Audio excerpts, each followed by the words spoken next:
অভিনয় করে মানুষের কাছে প্রিয় সাজা যায়, তবে সেটা খুব বেশি দিনের জন্য নয়। কোনো না কোনো সময় মুখোশটা উন্মোচিত হয়ে যায় এবং তার আসল রূপটা বের হয়ে আসে।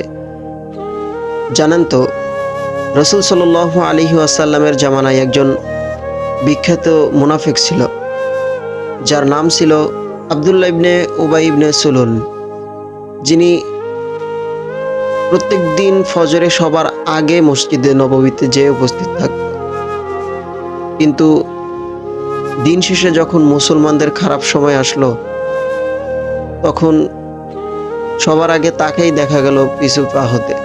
এই জন্যে এমনও হতে পারে যে আপনার সবচাইতে আপন মানুষটাও গোপনে আপনার সাথে শত্রুতা করে যাচ্ছে, এমনকি আপনি সেটা জানতেও পারতেছেন না। তবে একটা জিনিস মনে রাখবেন যে রাসূলুল্লাহ সাল্লাল্লাহু আলাইহি ওয়াসাল্লাম বলেছেন, মুমিন কখনো ধোঁকা খায় না এবং কখনো ধোঁকা দেয়ও না।